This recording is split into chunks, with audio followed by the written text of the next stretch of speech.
एक बार राजा बलि समय बिताने के लिए एकांत स्थान पर गधे के रूप में छिपे हुए थे। देवराज इंद्र उनसे मिलने के लिए उन्हें ढूंढ रहे थे।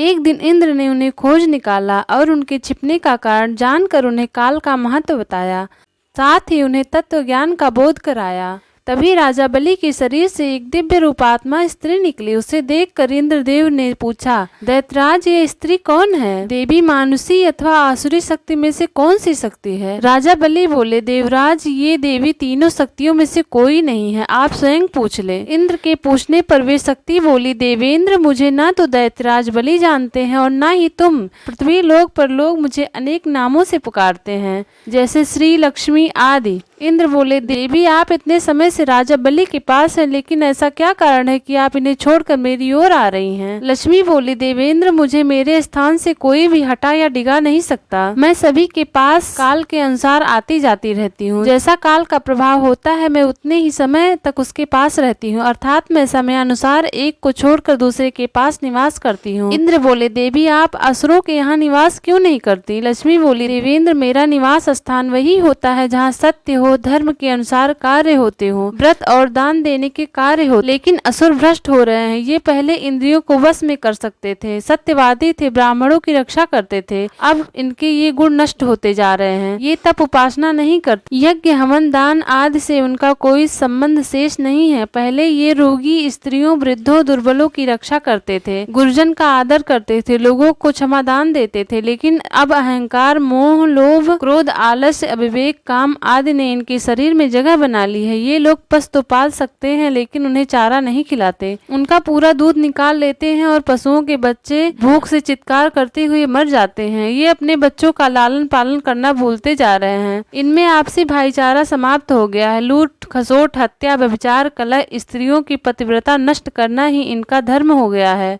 सूर्योदय के बाद तक सोने के कारण स्नान ध्यान से ये विमुख होते जा रहे हैं, इसलिए मेरा मन इनसे उचट गया है। देवताओं का मन अब धर्म में आसक्त हो रहा है, इसलिए अब मैं इन्हें छोड़कर देवताओं के पास निवास करूंगी। मेरे साथ श्रद्धा, आशा, क्षमा, जया, शांति, संतति, धृति और विजय ये 8 देवियां भी निवास करेंगी। देवेंद्र अब आपको ज्ञात हो गया है कि मैंने इन्हें क्यों छोड़ा है, साथ ही आपको इन अवगुणों का भी ज्ञान हो गया होगा। तब इंद्र ने लक्ष्मी को प्रणाम किया और उन्हें आदर सहित स्वर्ग ले गए।